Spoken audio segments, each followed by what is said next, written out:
शांति 14/10/2023 प्रातः मुरली। मीठे बच्चे आज्ञाकारी बनो।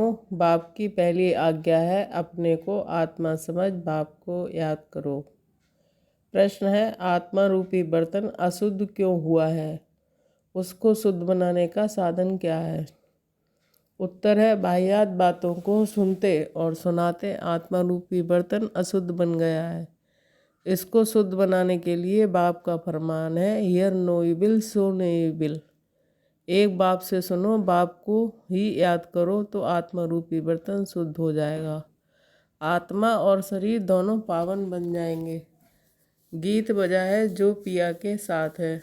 ओम शांति। ओम शांति का अर्थ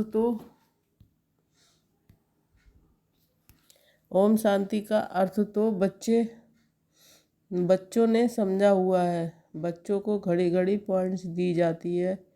जैसे घड़ी घड़ी कहा जाता है, बाप और बरसे को याद करो। यहाँ कोई मनुष्य की याद नहीं है।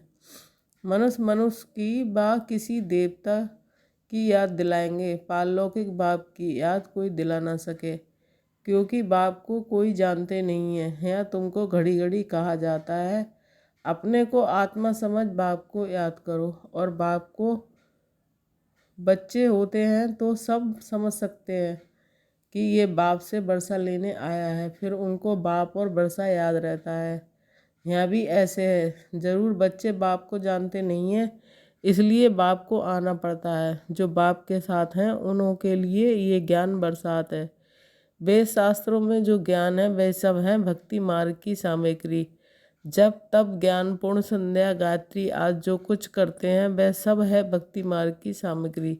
सन्यासी भी भक्त हुए। पवित्रता बगैर कोई शांति धाम में जा नहीं सकते, इसलिए वह घरबार छोड़ जाते हैं। परंतु सारी दुनिया तो ऐसे नहीं करेगी। उन्हों के इस हठयोग की भी ड्रामा में नूद है। तुम बच्चों को राजयोग सिखलाने कल्प कल्प एक ही बार आता हूँ। मेरा और कोई अवतार होता नहीं है। रिकारनेशन ऑफ गॉड, ये हुआ ऊंचते ऊंच। फिर रिकारनेशन ऑफ जगत अम्बा और जगत पिता फिर जरूर होने चाहिए। वास्तव में रिकारनेशन अक्षर सिर्फ बाप से ही लगता है। सदगति दाता एक बाप ही है। यूँ तो हर एक चीज़ फिर से रिकारनेट होती है। जैसे अभी भ्रष्टाचार है तो कहेंगे भ्रष्टाचार रिकारनेट हुआ है। फिर से भ्रष्टाचार हुआ है, फिर से श्रेष्ठाचार आएगा। रिकारनेट तो हर चीज़ का होता है। अभी पुरानी दुनिया है, फिर नई दुनिया आएगी। नई दुनिया के बाद कहेंगे फिर से पुरानी दुनिया आनी है। ये सब बातें बाप बैठ समझाते हैं। जब यहाँ बैठते हो तो हमेशा ऐसे समझो, मैं आत्मा हूँ, मुझे बाप का फरमान मिला हुआ है, मुझे याद करो। बच्चों के सिवाय तो और कोई को बाप का फरमान मिल ना सके। फिर बच्चों में कोई तो आज्ञाकारी होते हैं, कोई आज्ञा ना मानने वाले भी होते हैं। बाप कहते हैं, हे आत्माएं, तुम मेरे साथ बुद्धि का योग लगाओ। बाप आत्माओं से बात करते हैं और कोई विद्वान पंडित आदि ऐसे नहीं कहेंगे कि मैं आत्माओं से बात करता हूँ। वह तो आत्मा से परमात्मा समझ लेते हैं। वह है रोंग। तुम बच्चे जानते हो कि शिव बाबा इस शरीर द्वारा हमें समझा रहे हैं।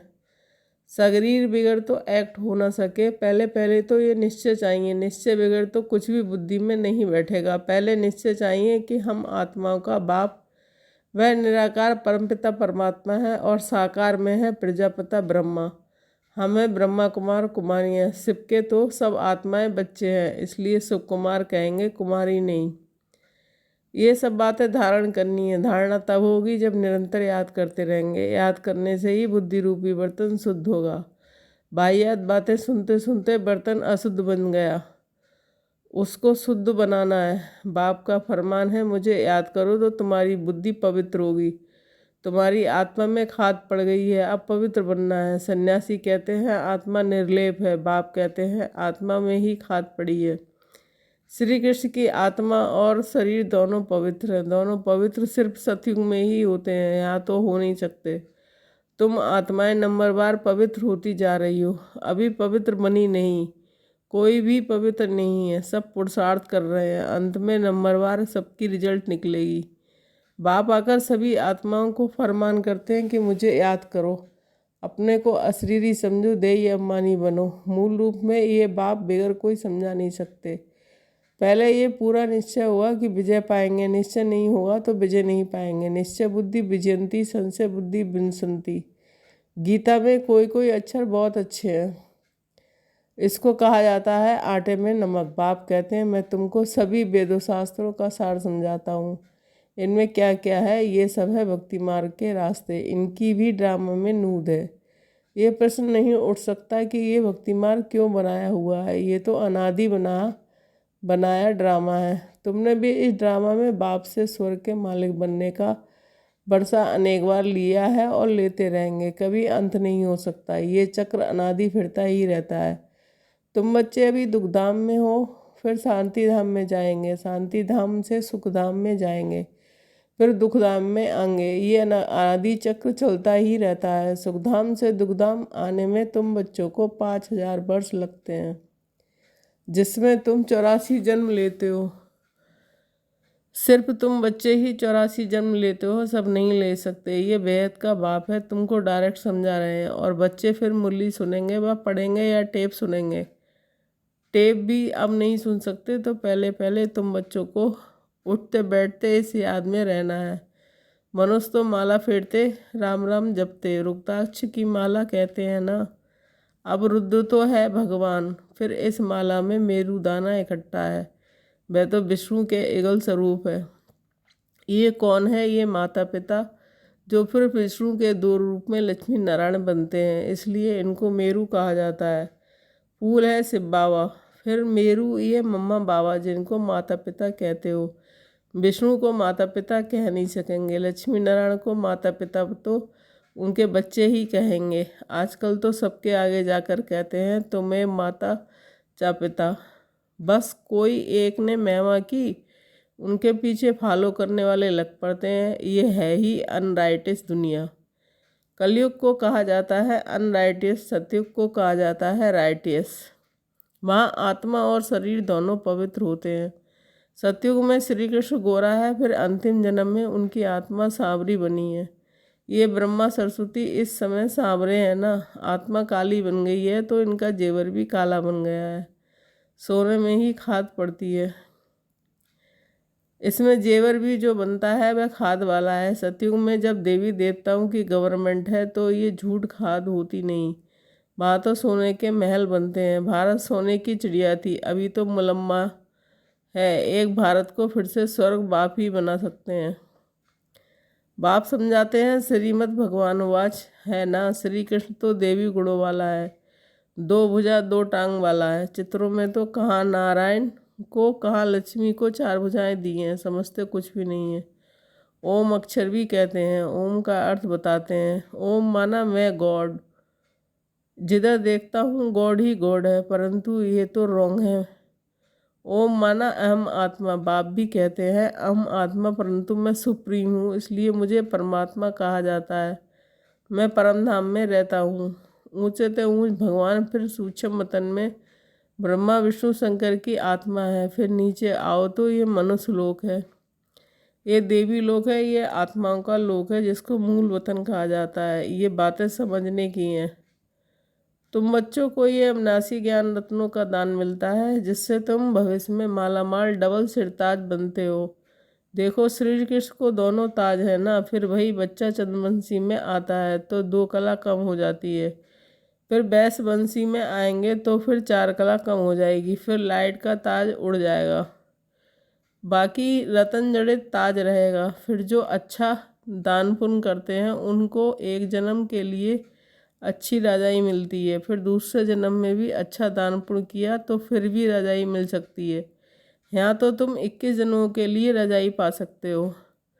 मेहनत करनी पड़ती है तो बाप अपना परिचय देते हैं, कहते हैं आई एम सुप्रीम सोल। इसलिए उनको परमपिता परमात्मा अर्थात परमात्मा कहा जाता है। तुम बच्चे इस सुप्रीम को याद करते हो। तुम हो सालिक राम, वह है शिव।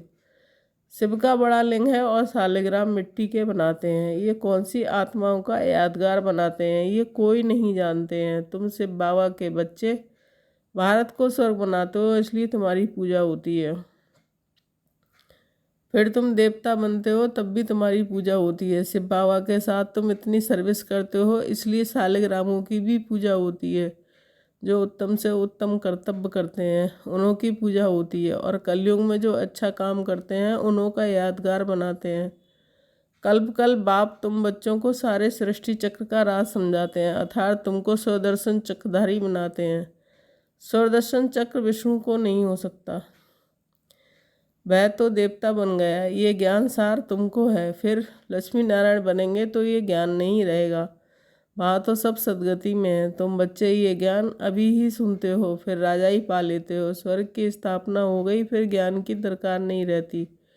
बाप ही आकर अपना और रचना का पूरा परिचय देते हैं। सन्यासियों ने माताओं की निंदा की है, परंतु बाप आकर माताओं को उठाते हैं। बाप ये भी समझाते हैं कि ये सन्यासी ना होते तो भारत कामचिता पर बैठ एकदम खाक हो जाता। जब देवी देवता बाण मार्ग में गिरते हैं तो उस समय अर्थक्वेक बड़ी जोर से हो जाती है, फिर सब नीचे चला जाता है, और खंड आदि तो होते नहीं हैं, भारत ही होता है। इस्लामी आदि तो पीछे आते हैं। तो फिर वह सतयुग के चीज़ें कहाँ रहती नहीं। तुम जो सोमनाथ का मंदिर देखते हो वह कोई बैकुंठ का नहीं है, वह तो भक्ति मार्ग में बना है, जिसको मोहम्मद गजनवी आदि ने लूटा। बाकी देवताओं के महल आज सब अर्थक्वेक में गायब हो जाते हैं। ऐसे नहीं कि महल के नीचे महल नीचे गए हैं वहीं फिर ऊपर आ जाएंगे, नहीं, वह तो अंदर ही टूट फूट सड़ जाते हैं। फिर उसी समय खोदते हैं तो कुछ ना कुछ मिलता है। अभी तो कुछ भी नहीं मिलता है। शास्त्रों में कोई बातें नहीं है, सदगति दाता है ही एक बाप। पहले पहले तो ये निश्चय चाहिए, निश्चय में ही माया विघ्न डालती है। कहते हैं भगवान कैसे आएगा, अरे शिव जयंती है तो जरूर आए होंगे। बाप ने समझाया है, मैं बेहद के दिन और बेहद की रात के संगम पर आता हूँ। ये कोई नहीं जानते कि किस समय आता हूँ, तुम बच्चे जानते हो। बाप ने ही ये नॉलेज दी है और दिव्य दृष्टि से ये चित्र आदि बनवाए हैं। गीता में भी कल्प वृक्ष का कुछ वर्णन है। बच्चों को कहते हैं हम तुम अभी हैं, कल पहले भी थे और फिर कल्प कल्प मिलते रहेंगे। मैं कल्प कल तुमको ये ज्ञान दूंगा तो चक्र भी सिद्ध होता है, परंतु तुम्हारे सिवाय कोई समझ न सके। ये सारे सृष्टि चक्र का चित्र है, जरूर कोई ने बनवाया है। बाप भी इस पर, बच्चे भी इस पर समझाते हैं। अच्छा मीठे मीठे सिकिल्ले बच्चों के प्रति माता पिता बाप दादा का याद प्यार और गुड मॉर्निंग। रूहानी बाप की रूहानी बच्चों को नमस्ते। हम रूहानी बच्चों की रूहानी माता पिता बाप दादा को याद प्यार नमस्ते और गुड मॉर्निंग। धारणा के लिए मुख्य सार 1 पॉइंट। हर बात में विजय का आधार निश्चय है, इसलिए निश्चय बुद्धि जरूर बनना है। सदगति दाता बाप में कभी संशय नहीं उठना है। बुद्धि को पवित्र व शुद्ध बनाने के लिए अशरीरी बनने का अभ्यास करना है। बाह्यात व्यर्थ बातें न सुननी है न सुनानी है। वरदान बेहद के स्मृति स्वरूप द्वारा हद की बातों को समाप्त करने वाले अनुभवी मूर्त भव। आप श्रेष्ठ आत्माएं डायरेक्ट बीज और मुख 2 पत्ते त्रिमूर्ति के साथ समीप संबंध वाले तनाव इसी ऊंची स्टेज पर स्थित रहो। बेहद के स्मृति स्वरूप बनो तो हद की व्यर्थ बातें समाप्त हो जाएंगी। अपने बेहद के बुजुर्गपन में आओ तो सदा सर्व अनुभवी मूर्त हो जाएंगे। जो बेहद के पूर्वजपन का ऑक्यूपेशन है उसको सदा स्मृति में रखो। आप पूर्वजों का काम है अमर ज्योति बन अंधकार में भटकती हुई आत्माओं को ठिकाने पर लगाना। स्लोगन, किसी भी बात में मूंझने के बजाय मौज का अनुभव करना ही मस्त योगी बनना है। ओम शांति।